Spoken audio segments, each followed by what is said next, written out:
So I have this goal, guys, and my goal is simple. I want to buy 5 properties in 5 years and make enough money to basically be able to say I will retire and be just fine. That is an ambitious goal, but it's very doable. And by the end of this video, you'll know exactly how I'm doing it. Now, this basically means, guys, for the next 5 years, you guys will see me exactly go step by step doing this whole plan. But at least right now, you get to see me lay it down. So as you watch this video, take down my plan, see what you like, what you don't like, the pros and the cons, customize it, and then build your very own. And this way we can go along on this journey. Now, if you're new here, subscribe, hit the bell so you get notified. On top of that, do me a favor and smash the like button. It helps a lot with the YouTube channel. Now, number one, guys, is to understand exactly what my income goal is as a whole. So if I'm going to be buying property, there is a reason, right? It's not just because I want to provide housing, which is pretty cool, but it's because I want to make income.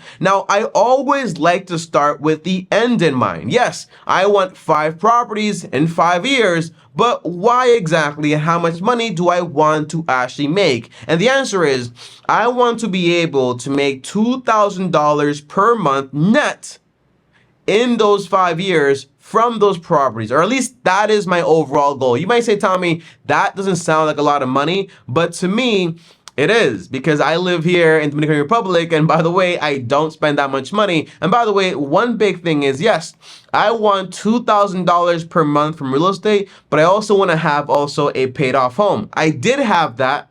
I ended up selling the home, so now I have cash. I'm going to use that cash to buy me a home personally, and on top of that, go ahead and start buying rental property. Now, there is something, guys.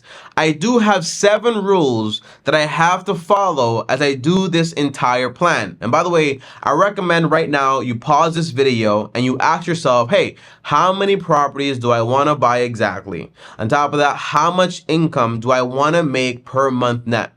On top of that, why do I want to make that much money? That's very important. This way you know exactly how to put your goal into perspective and why you actually want it. Now, here are my rules to accomplish this goal, because if you don't have rules, then you can kind of mess up, take a bunch of risks, and then before you know it, you might get to whatever your goal is, but at what risk, okay? Run a bunch of risks, lose everything, and that's not what I want. I want to be able to keep what I accomplish. And here's how I'm going to do it with these 7 rules. Rule number 1 is, guys, okay?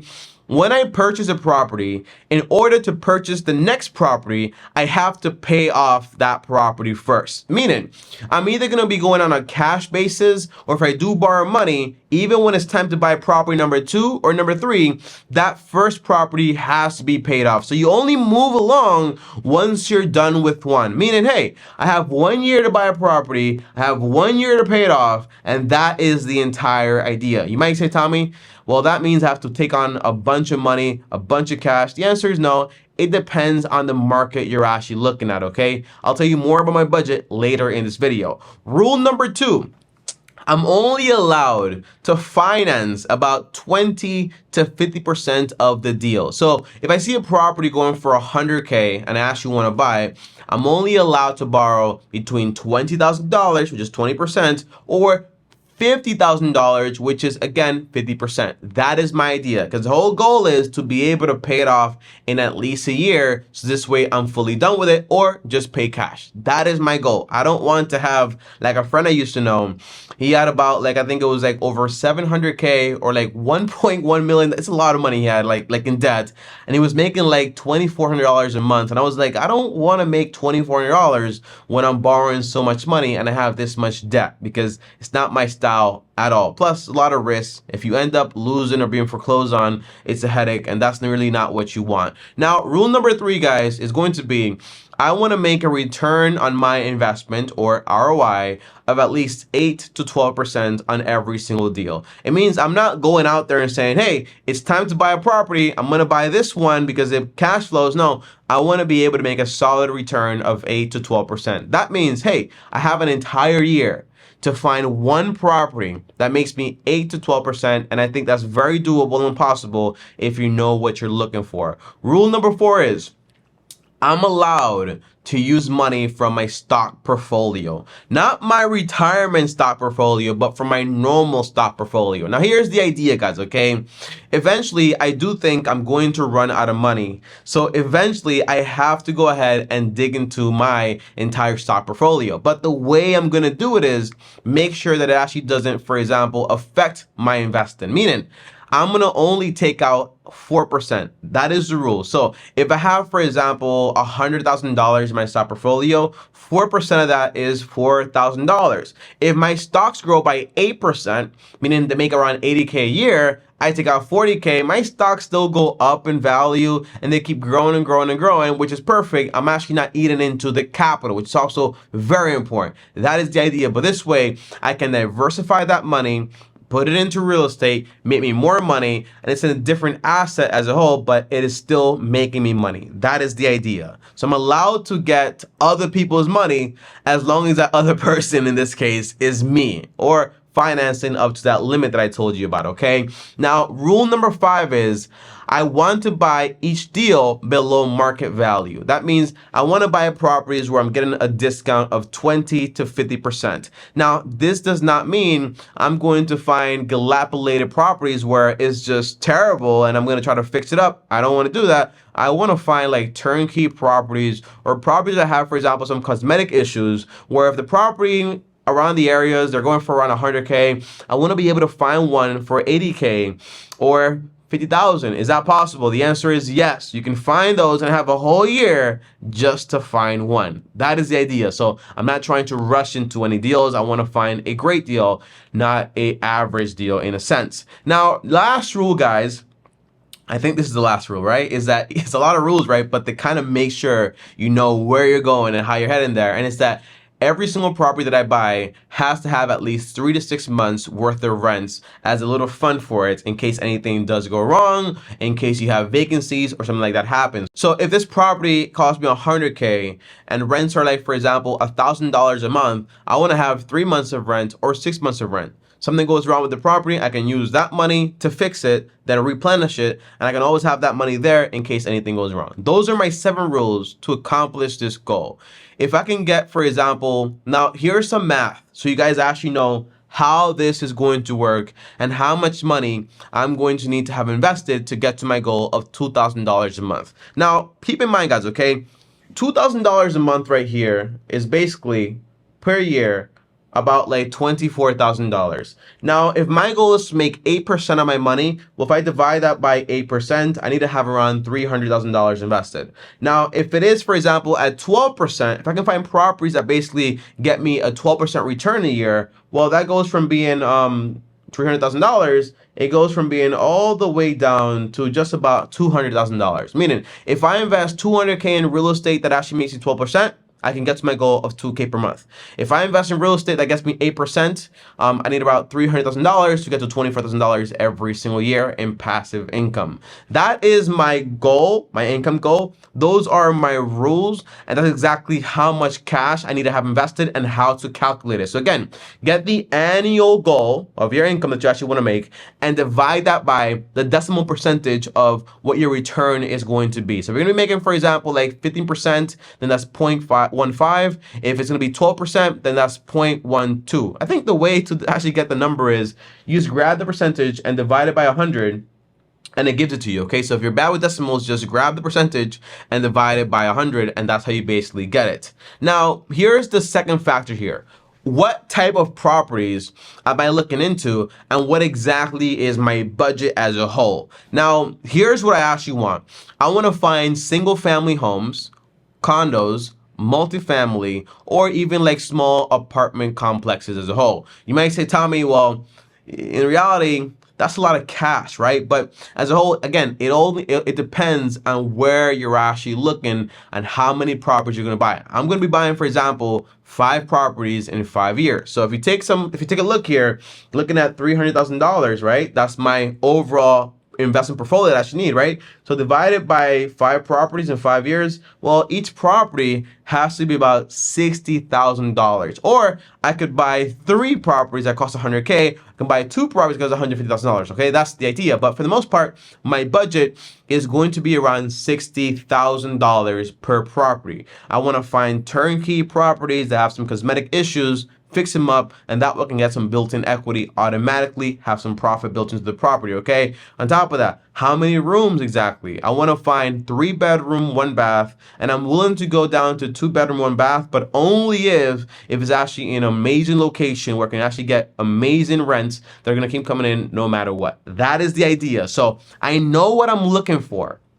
I know where I'm looking at them because, again, I do live here right now in Dominican Republic, so my market is probably going to be in Santo Domingo, or the capital of Dominican Republic. That's where I'm probably going to be looking at to buy properties, okay? That is my overall idea. So I know what I'm looking for, and I know exactly what I want. Now, here is the timeline, because I did say I want to accomplish this in 5 years. But what I didn't mention is that I probably will not get to my goal of $2,000 per month, because there is one very important factor, which I didn't mention. First, I'm fully aware of the cons here. And the big con is that if you can get $300,000 worth of property paid off in cash, if you actually use that cash, you could actually buy around $1.5 million worth of real estate, putting down 20%. I have basically analyzed this. I looked at it, but as a whole, I'm not interested in getting into debt or doing anything like that. So that entire perspective, or that big con, to me, it doesn't really matter, because I don't want to run so many risks. And as far as like property, my goal is to own it, not to get a bunch of real estate to say I have it and I have a bunch of debt that I have to pay it off and I have to worry about that, okay? That's not my goal. 2, if I go ahead and try to buy $300,000 worth of real estate, I didn't mention that one of these properties is probably going to be my personal property. Now, next year, I'm probably going to buy a rental property. But somewhere along this timeline of 5 years, I'm going to be buying a personal property that obviously is not going to net me anything. And one big thing is that with this personal property that I buy for my personal use between me and my family, if I have one by that point, if God allows, then I'm going to pay it off in cash. So that basically means that if I buy a personal property for $60,000 a year, then in reality that's going to be paid for in cash. It's going to be an expense. It's actually not going to make me any money. So when you're looking at, for example, hey, Tommy, well, you're going to have around like 300K in real estate by the time, like in the next 5 years, yes, but around like 60K of that money is probably going to be in my personal property, which doesn't make me any money. So when you actually take a look at this and you multiply it by 0.08%, which is my return, well, I'm only really going to be making around like $1,600 a month. But to me, that's actually pretty awesome, because I don't have to pay a personal mortgage because I have my own property paid off. And then I have 4 other properties that are rental properties, okay, which produce cash flow. And to me, that is great. Now, lastly, guys, you know, this number right here of $1,600 in like cash flow is an important number. But as a whole, I do expect to have expenses, you know, to pay taxes, to worry about maintenance. So whenever I see a number like this, I like to take it and just multiply it by 30% and just basically say, I'm going to assume between all the fees associated with having this deal is going to cost me about like 30%. It's probably going to be less, but I always like to use a higher expense number than I like to use, for example, for income. I like to use a lower one, because this way, if I have less expenses, great. If I have less income, then if I have more income, then great. But I like to be, for example, pessimistic on the income side and kind of like super positive about the expenses side, okay? So that's the idea. But let's say I only get to keep around 70% of this money. Well, that's more about like 1120. So that's about $1,120 that's going to come in every single month from rental property. Again, this might not seem that attractive, but look at everything you get to accomplish in these 5 years. In these 5 years, you have 5 properties. One of them is your personal home, so that basically saves you about like 30 years of mortgage payments. And then 4 of them are paid off properties that bring in, let's say divided by 4, that bring in around $280 each, okay? Now, again, guys, I'm saying these numbers, but it's probably going to be a lot more money because expenses are not going to be that much. It's probably going to be close to like around like $1,300 to $1,500 every single month from these 4 properties. And these properties, they're diversified. I'm going to be getting this money in. And again, my cost of living right now currently, it's about like $1,000, okay? I spend $2,000 because I like to have like a fancy lifestyle in a way, but I don't need that much money. And the whole goal is to make my cost of living from the stock market and also make my cost of living from the real estate market. And if I can have both of those, then that's awesome. Now, that's basically my plan, my layout. So by next year time, you'll probably see me buy my very first rental property. So make sure you subscribe,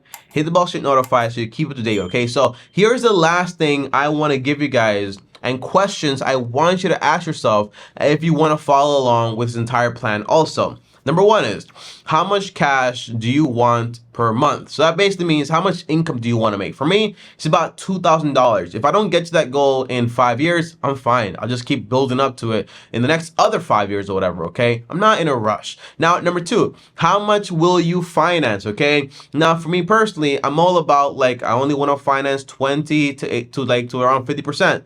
But my friend, he's willing to finance like almost all of it. He's willing to put down, for example, 3.5% or 10% or 20%, and he's willing to just go all in. Now, that basically means he carries a lot more leverage, thus most likely he's going to have a higher return, but I'm not willing to take that risk, okay? Because the higher the risk, the higher the return, but I'm not willing to eat that apple when the time comes by.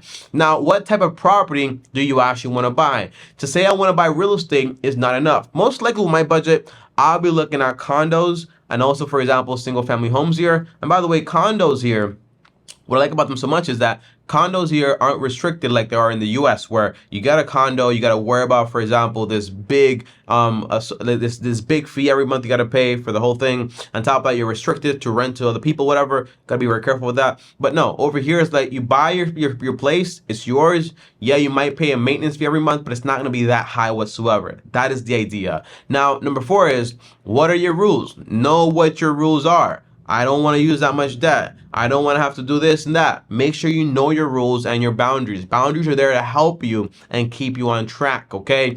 Now, on top of that, guys, make sure that all these questions that you have, that you wrote down now, make sure you actually answer them all. I'll link some of them down in the description down below, this so you can actually answer them right away or whatever by copying and pasting them into your notes. But that's the idea. That's my goal, to get 5 properties in 5 years. It's my income, my rules, and everything else, and how I plan on doing it.